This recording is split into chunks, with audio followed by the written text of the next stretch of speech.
बिस्मिल्लाहिर्रहमानिर्रहीम। अस्सलाम वालेकुम स्टूडेंट्स।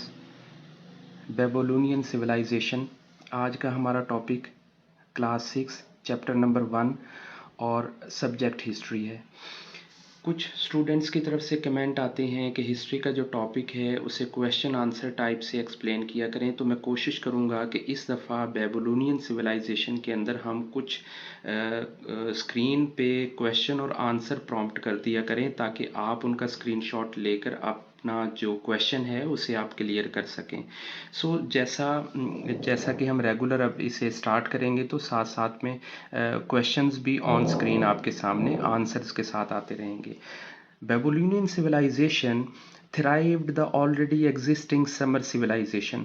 ये हमें पता है कि मेसोपोटामिया के अंदर सबसे पहले समर सिविलाइजेशन मौजूद थी और उसी की शक्ल बदलते बदलते इम्प्रूवमेंट होते थ्राइव्ड होते नशोनुमा होते हुए ये बेबीलोनियन सिविलाइजेशन इम्प्रूव हुई। They were the significant segment of the Mesopotamian civilization and had the great ruler like Hammurabi। Mesopotamia civilisation के अंदर बेबीलोनियन सिविलाइजेशन का बहुत अहम किरदार है, ये बड़ी अहमियत की हामिल है। और जो बेबीलोनियन सिविलाइजेशन थे इनके जो ग्रेट रूलर हैं, जो अजीम रूलर हैं, उनका नाम हैम्मुराबी है। Main features of the Babylonian civilisation के अहम अहम वो कौन से पॉइंट्स हैं जो बेबीलोनियन सिविलाइजेशन के थे जिसकी वजह से ये मेसोपोटामिया सिविलाइजेशन का एक सिग्निफिकेंट सेगमेंट बना। फर्स्ट ऑफ ऑल फीचर्स में हम पढ़ेंगे बेबीलोनियंस के बिलीव्स के बारे में। बेबीलोनियंस वर पॉलीथिसिस्ट, हमने पीछे भी पढ़ा। समरन्स जो थे, मेसोपोटामियंस जो थे, वो सब बहुत सारे खुदाओं को मानते थे और इन बाबल के लोगों का जो खुदा था उसका नाम मर्डक था, MURDUK। प्रोनाउंस आप इसे देखें। They believed the God also the went through all the wildly springs, और इनको ये यकीन और अकीदा था कि वो उनको तमाम मुश्किलात से, दुनिया भर की मुश्किलात से निकालते हैं। Their priest could predict the future studying the sun, moon, planet and the stars. इस चैप्टर के इस सेगमेंट में हम पहली दफ़ा मून, सन और प्लैनेट का जिक्र पढ़ रहे हैं। हालांकि समरियंस के अंदर और इससे पिछली सिविलाइजेशन में हमने स्टार्ट में ये प्लैनेट, अर्थ और मून का कंसेप्ट नहीं समझा था। जो बेबीलोनियन सिविलाइजेशन थी, इनके जो प्रीस्ट होते थे, जो इबादत कराते थे इनकी, वो फ्यूचर प्रिडिक्शन करते थे और वो फ्यूचर प्रिडिक्शन करते थे सूरज को, चांद को और प्लैनेट की जो मूवमेंट्स होती थी, जो डायरेक्शन चेंज हो रही होती थी, उनकी स्टडी करके। They had a knowledge of geography, जैसा कि आप सबके पास एक बुक मौजूद है geography. Life science and astrology, astrology हम कहेंगे जो इल्म फल्कियात है, जैसे सूरज, चांद और उनके प्लैनेट्स के बारे में जो इल्म होता है। Agriculture was the primary source of Mesopotamian trade. जो एग्रीकल्चर है, जो हार्वेस्टिंग है, वो मेसोपोटामिया सिविलाइजेशन का एक प्राइमरी सोर्स था। अब सेकेंडरी सोर्स की तरफ आते हैं तो हमारे पास टेक्सटाइल भी पढ़ने को मिलेगी। लेदर का काम ये करते थे। वुडन इनलेड फर्नीचर भी बनाते थे। इनलेड फर्नीचर के ऐसा जिसे ना खुदाई करके, ग्रेविंग करके डिज़ाइन अच्छे खासे बना के करते हैं। The imported material such as gold, copper, silver and minerals from the western and southern Iran and Anatolia were exported. और यहाँ से ये गोल्ड को, कॉपर को, सिल्वर को और कुछ मिनरल्स होते थे जिसे ये वेस्टर्न साइड पे एक्सपोर्ट करते थे, ईरान और अनातोलिया को। मतलब ये चूंकि साउदर्न साइड पे रहते थे। अब ये वाला जो लोकेशन है मैप के अंदर अगर हम देखते हैं, ये वाली जो लोकेशन, ये साउदर्न एरिया बनता है। अब ये वेस्टर्न जो एरिया होता था ईरान का, इराक का, उस साइड पे भी ये एक्सपोर्ट करते थे और अनातोलिया जहाँ से ये आए थे उस साइड में भी ये इन मिनरल्स को, इन मटेरियल्स को और इन चीज़ों को जिनको ये बना रहे थे एक्सपोर्ट करते थे। The Babylonian rulers were well known architects who constructed enormous castles.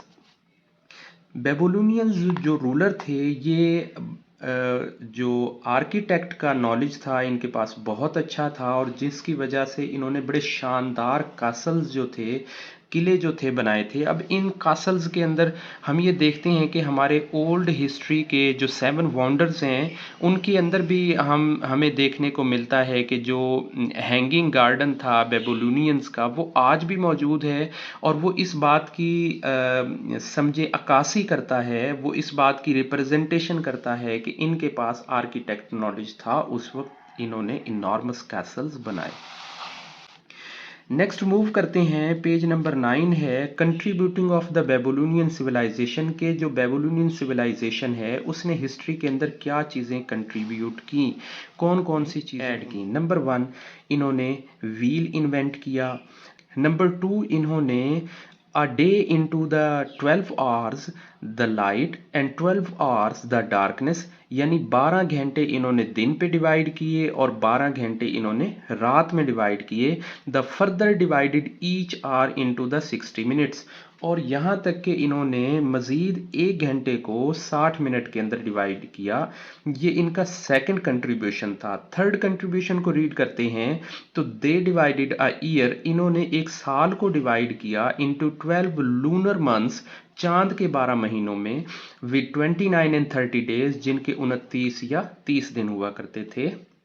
This lunar year of the about 354 days were later reconciled with the solar year with the 365 days, जो कि बाद में the lunar year of the about 354 days के जो ये चांद के दिन होते थे ये 354 डेज पर होते थे, and were later reconciled with the solar year with the 365 days, और जो बाद में 365 दिन चांद के, जैसा आज हम जिस साल को गुजार रहे होते हैं सोलर ईयर को 365 डेज पे। दे made the first sail boat in the world, इन्होंने दुनिया में सबसे पहली कश्तियाँ बनाई पानी पे चलने वाली, क्योंकि आपको भी पता है कि ये इफ़ारेट और टाइग्रेस रिवर्स के करीब रहते थे। स्पेशली इनके पास जो इफ़ारेट रिवर था, दरिया अराफात, वो इनके पास था, जो कि आज भी बगदाद से 50 किलोमीटर दूर इनके जो असरात हैं वो मौजूद हैं, पाए जाते हैं। They made the sundial clock, कि इन्होंने सूरज से टाइम बताने वाली एक क्लॉक तैयार की। They invented the plough to work the field, इन्होंने ज़मीनों पर काम करने के लिए, हार्वेस्टिंग करने के लिए हल बनाए। They develop the cuneiform writing style, इन्होंने जो कोनीफॉर्म का राइटिंग स्टाइल था जिसे हमने पढ़ा है मेसोपोटामिया में समर वैली सिविलाइजेशन के अंदर, उसे थोड़ा रीशेप किया, डेवलप किया। They gave the first recorded law the world, और इन्होंने दुनिया को पहला रिकॉर्डेड लॉ यानी रिटन शेप में लॉ दिया है।